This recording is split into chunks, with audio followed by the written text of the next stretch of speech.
হাঁহচৰাত ভয়ংকৰ পথ দুৰ্ঘটনাত আহত হৈছে এজন বৃদ্ধ।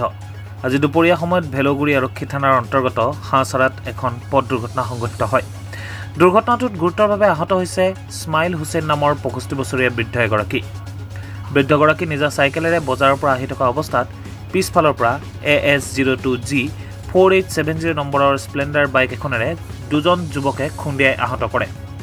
ইতিমধ্যে বাইকসহ আৰোহী যুৱক দুজনক ভেলগুৰি আৰক্ষীয়ে আটক কৰি থানালৈ লৈ যায়।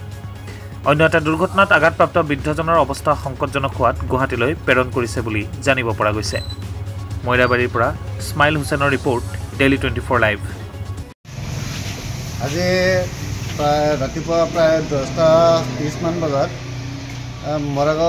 বৰাগাঁও আৰু নগাঁৱৰ যিখন ৰোড হাঁহচৰা বজাৰত পিছফালৰ পৰা এখন চাইকেল আৰোহীক বাইকেৰে খুন্দিয়াৰ ফলত বাইক আৰোহী চাইকেল আৰোহীজন বৰ্তমান আমি জনাত মানে গুৱাহাটী আছে।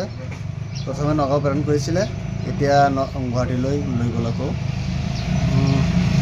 মানে বিশেষকৈ কাৰণটো হৈছে আমাৰ হাঁহচৰা বজাৰত প্ৰায় এনেকুৱা দুৰ্ঘটনা হৈয়ে থাকে। কেইদিন আগতে 2 মাহ আগতে ইয়াৰ ছেম ঠাইত মানে এজনৰ মৃত্যু হৈছে। চাইকেল আৰোহী গাড়ীয়ে খুন্দিয়াইছিলে। মানে যান জঁটটো আমাৰ হাঁহচৰা বজাৰত বেছি হোৱাৰ কাৰণে বৰ্তমান এনেকুৱা হৈ আছে। গতিকে আমি প্ৰশাসন আৰু বিভাগীয় কৰ্তৃপক্ষক জনাওঁ যে আমাৰ যান জঁট অলপ মানে চাফা কৰি দিয়ে আৰু মানে ইয়াত 3টা বা 4টা স্পীড ব্ৰেকাৰৰ ব্যৱস্থা কৰি দিয়ে।